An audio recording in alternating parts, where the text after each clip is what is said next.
Next question 35 पास अभी 600 के करीब है।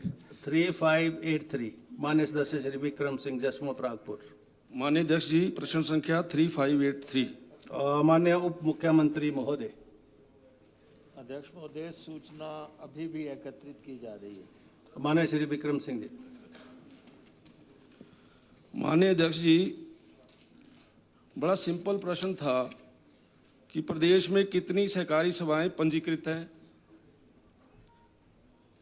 और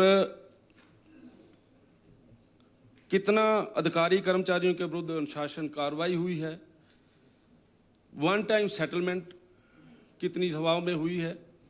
इतना सिंपल प्रश्न है और इस प्रश्न के बीच में कौन सा ऐसा विषय है जिसके कारण से सूचनाएं ये एकत्रित करने की बात आई है। माननीय मंत्री जी से निवेदन है कि कृपया बताएं कि क्यों लटक रहा है, ये क्यों लंबा हो रहा है। वो अखबारों के अंदर आ रहा है, इसको दंड मिल गया, इसको दंड मिल गया, यहाँ पे डिफाल्टर है, तो यहाँ सदन के अंदर भी ये विषय आना चाहिए। चलिए चलिए आगे। माननीय उप मुख्यमंत्री महोदय। माननीय अध्यक्ष महोदय, जो हमारे मित्र माननीय सदस्य ने जो ये सवाल पूछा है, ये बहुत लेंथी सवाल है। जैसा ये प्रेजेंट कर रहे हैं वैसा नहीं है। इस प्रश्न पे लाखों रुपए का खर्चा है और इसकी सूचना एकत्रित करते करते जो है बहुत भंडार कागजों का हो जाएगा, क्योंकि इतनी कोऑपरेटिव सोसाइटियों में घपले हो रखे हैं। तो मैं तो चाहूँगा कि आप इस सवाल को विड्रॉ कर लें। किसी पर्टिकुलर में आपका इंटरेस्ट है वो मैं आपको सूचना उपलब्ध करवा देता हूँ, अदरवाइज इसमें थोड़ा टाइम लग सकता है।